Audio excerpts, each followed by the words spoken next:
Hi there, and welcome to this week's edition of The Wrap, brought to you by myself, Verashni Pillay, and the rest of the Explain.co.za team. Big news. The International Criminal Court has issued arrest warrants for Israeli Prime Minister Benjamin Netanyahu and his former defense minister. The charge, war crimes and crimes against humanity.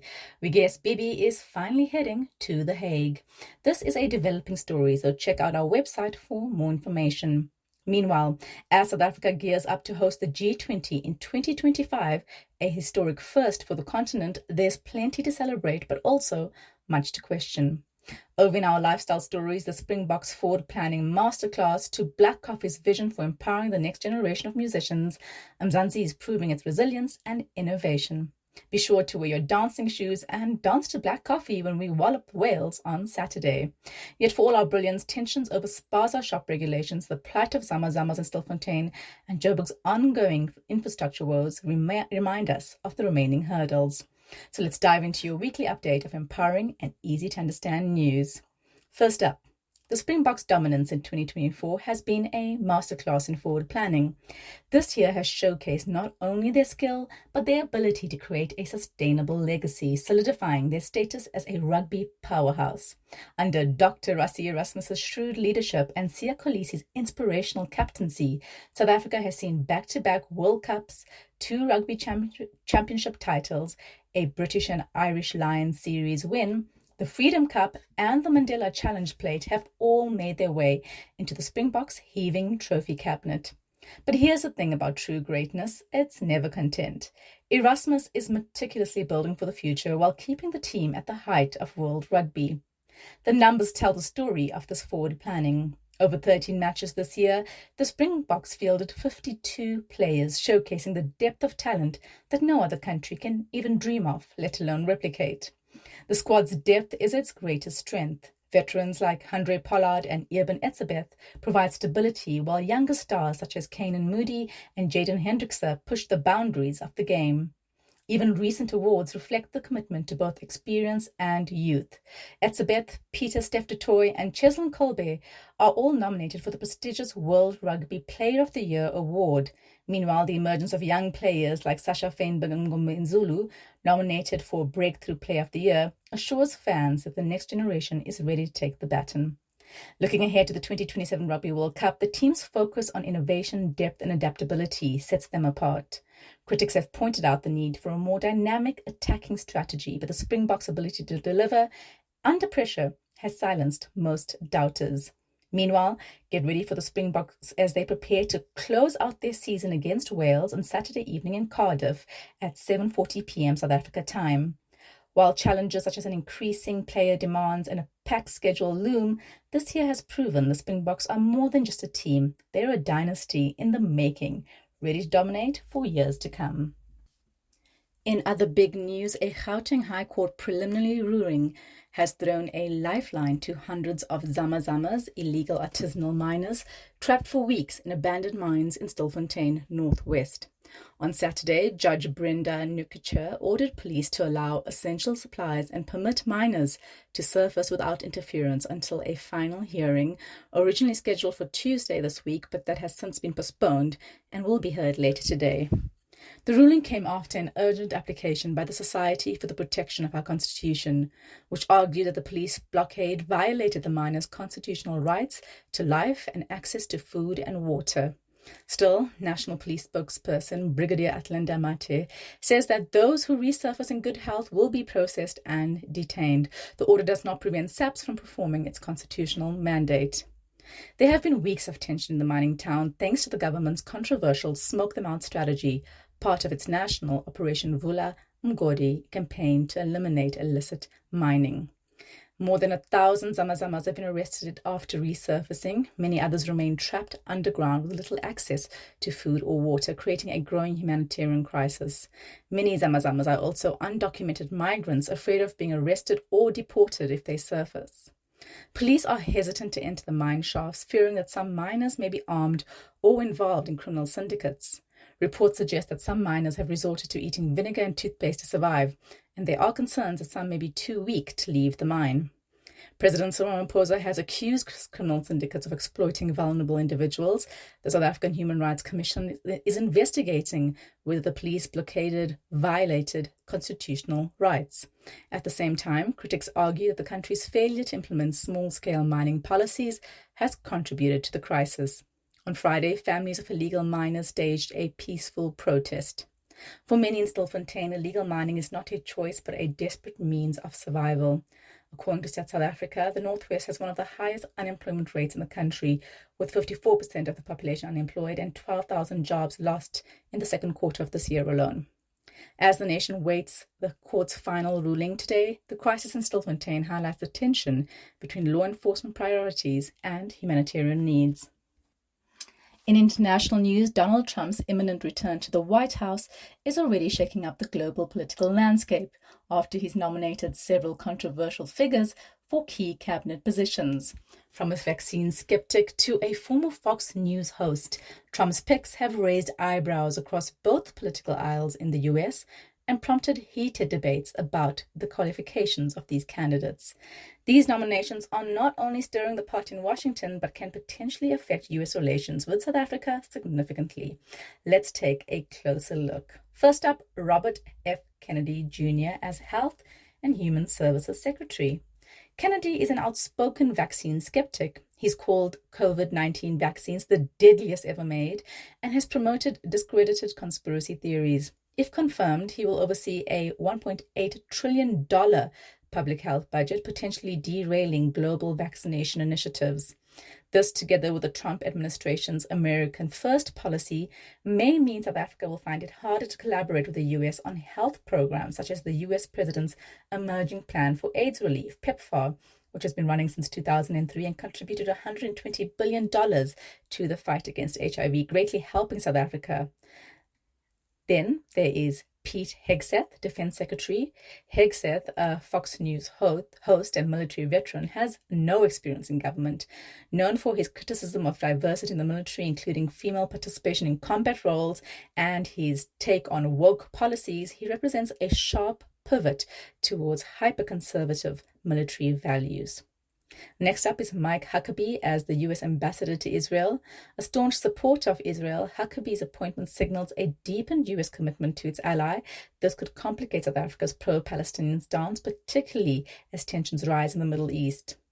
And finally, there's Chris Wright as Energy Secretary. Wright, a natural gas executive, represents Trump's unwavering support for fossil fuels. His leadership could slow global efforts to combat climate change, which disproportionately impacts developing countries like South Africa. He would likely oppose the global push for rich countries to contribute to help global South countries like ours cope with the worsening effects of climate breakdown, plus funding the transition to renewable energy.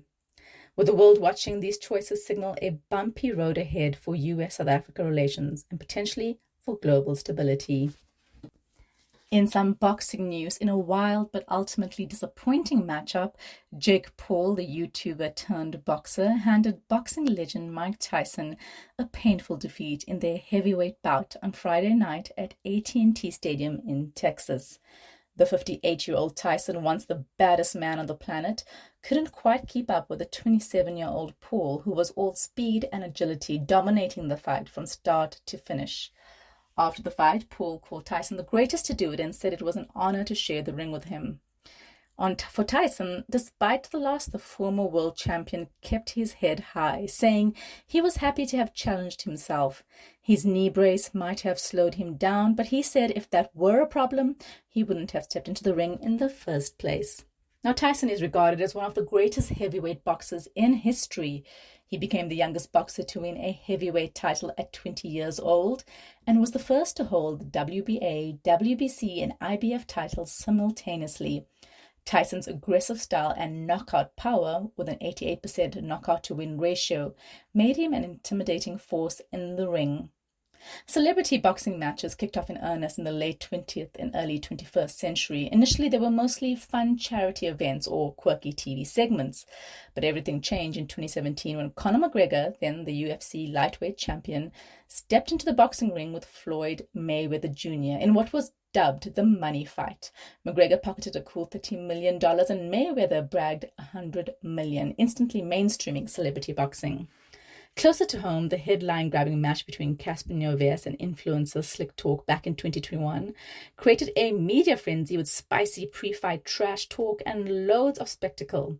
Sodwa Bantu and Manaka Ranaka match 2 years later proved that South African women can hold their own in boxing too.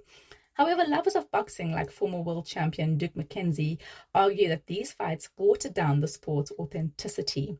Indeed, these matches may not win awards for technical skill, but it's fast food for the fight world, messy, indulgent, and sometimes hard to digest, but undeniably entertaining. In more local news, a notorious anti-immigrant group is trying to get rid of foreign spaza shop owners for good. Last week, we told you about the recent deaths of over 20 children thanks to food poisoning, mainly in Gauteng, prompting urgent calls for stricter regulation of spaza shops. And so on Friday evening, President Cyril Ramaphosa called one of his famous family meetings, saying, "Few words can adequately convey our sadness and our pain as a nation." According to Ramaphosa, there have been 890 reported cases of foodborne illnesses since September in the country.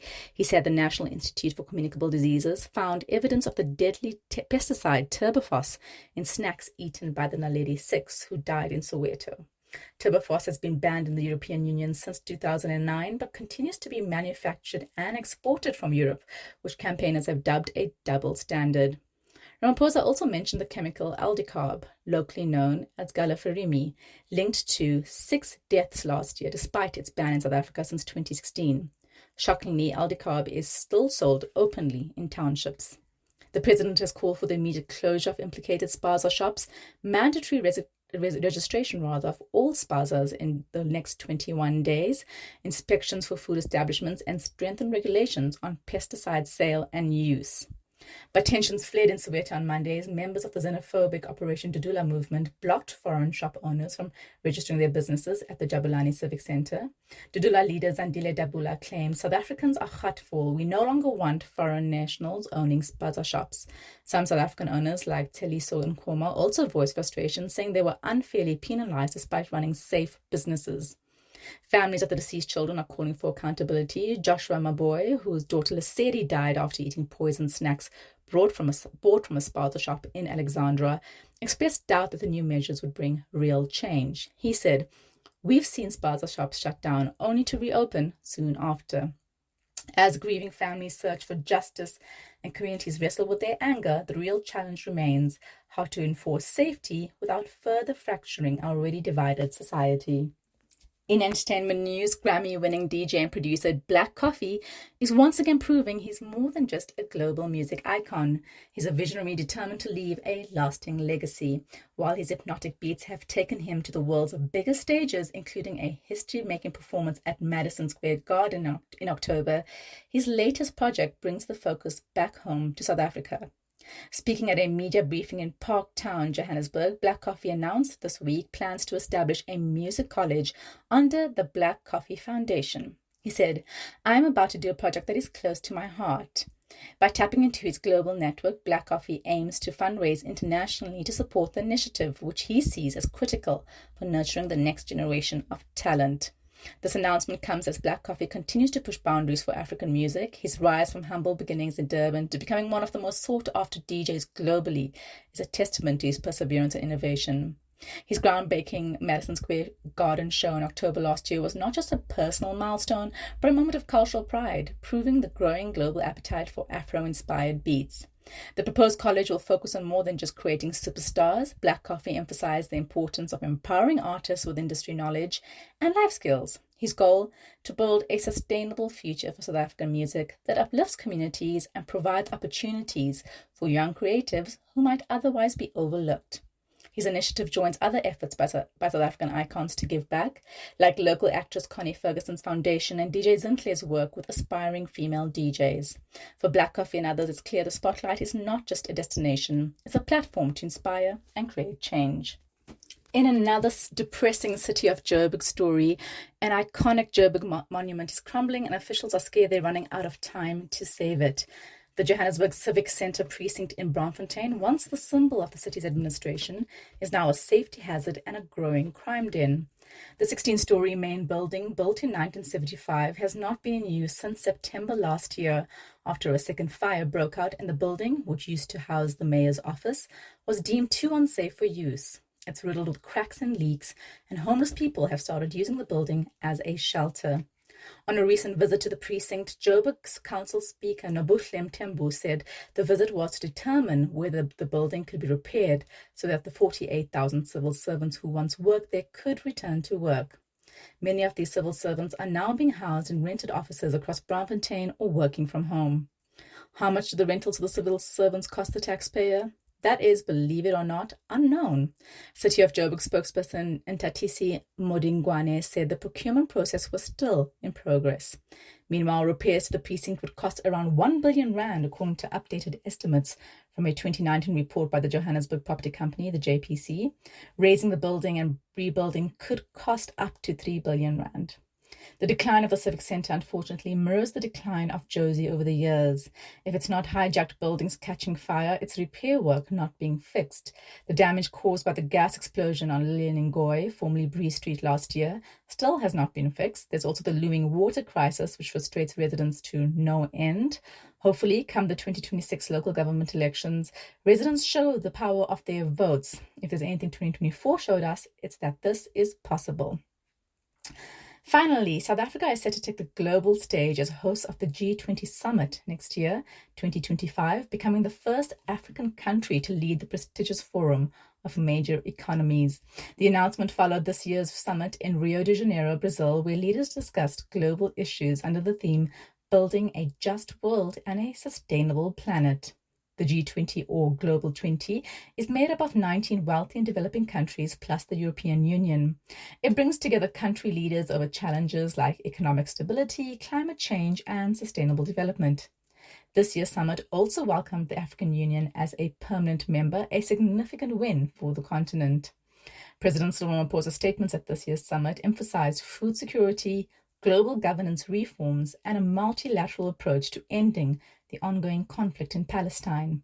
He also backed Brazilian President Luiz Inácio Lula da Silva's plan to tax the super-rich and his goal to eradicate hunger for 500 million people by 2030.